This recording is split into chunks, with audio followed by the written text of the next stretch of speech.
When I was little, we moved a lot. And I wasn't a jock, so I guess to make friends, you became the funny guy.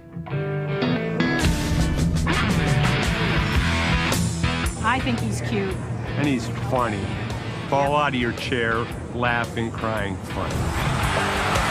Then I got to college, and I listened to a couple Steve Martin records and thought, oh, that'd be a cool job. He's real. Master of his craft. I love him. Realistic. I think he's hilarious. Down to earth, you can relate to him. Therapy by laughter. If you like comedy, don't get no better than this. People take their hard-earned money, and they have plenty of choices, and they choose to come see my show. That doesn't get lost on me. That's a real honor. How are you? It's like you're sitting in the living room with a friend and just telling jokes. It's so comfortable and so entertaining. He's family-oriented, but at the same time, he's still just as funny as any other comedian I've ever seen. Ladies and gentlemen, please welcome to the stage Grammy-nominated and platinum recording artist, Mr. Bill Engvall.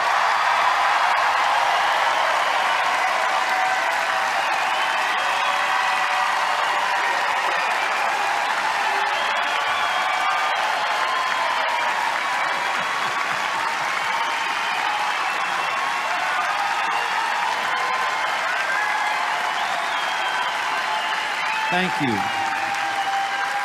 Wow, thank you very much. Thank you. It is wonderful to be back here in Rockford.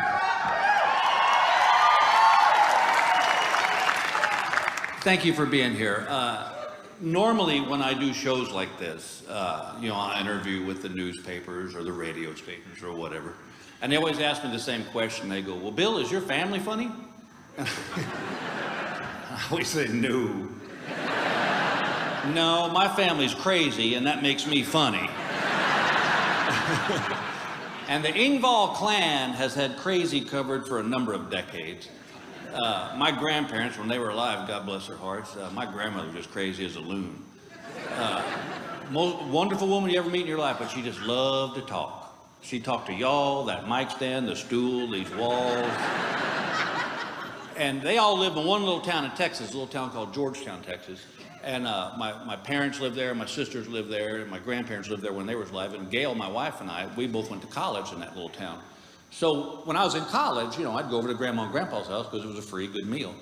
And that was the one thing I learned in college.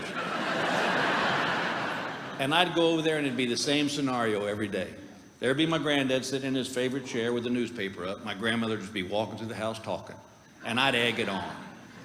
You know, I'd say, well, how you doing today, Grandma? She goes, well, Billy, I'm doing all right, I guess. They're not shoveling dirt on top of me.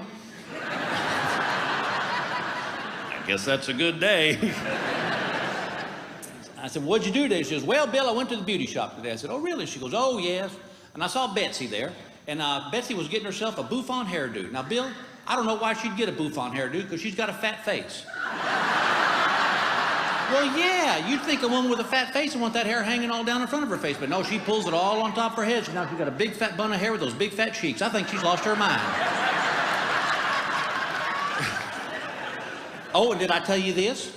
They bought a new car. They got a new, she wanted a Chevy, but they talked her to a Ford. She wanted a black Chevy, but the dealerman said, oh man, black shows up dirt too much. You need a brown car. So now instead of a pretty black Chevy, she's got an ugly brown Ford with that fat face bouffant hairdo. I think she's lost her mind.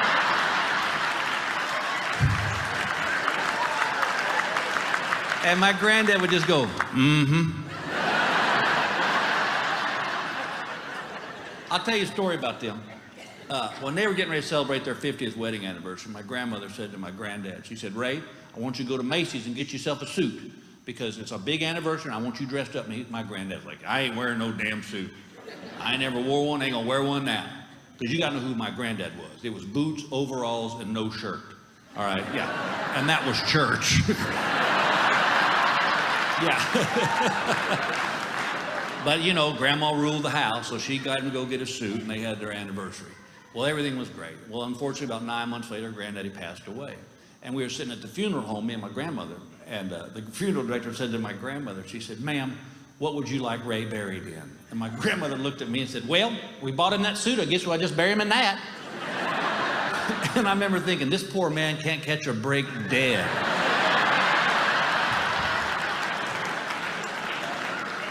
So we buried Granddaddy, and after the funeral, I was having coffee with my grandmother, and I said, now, Grandma, I said, listen to me. I said, people are going to start calling the house now, and they're going to ask for Granddaddy, but they don't really want him. I said, they just want to make sure he's gone. They're going to try to sell you some kind of scam to get in your stocks or your savings. I said, so do me a favor. When they call, you just tell them that Granddaddy's in the garden, or he's gone into town, or he'll be back later, and they can call back and talk to him then. And I said, trust me, they won't call back. Well, I went on home. Well, about a year later, I was back in town visiting my parents. I stopped by to see Grandma, and we were sitting there having coffee, and she said, well, honey, you were right. I said, about what? She said, those folks called all the time. I said, I told you they would. She said, this one fella, he called once a week for 6 weeks. I said, well, what did he want? And she goes, well, that's what I wanted to know. She said, so the next time he called, I said, young man, you have called this house once a week for 6 weeks. Can I ask what this is about?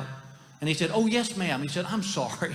He said, I'm from Macy's, and I was just calling to see how Ray's enjoying his suit.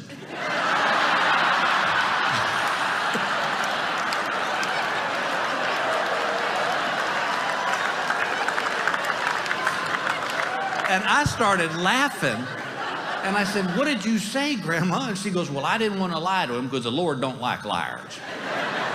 So I just said, well, young man, we can't get it off him.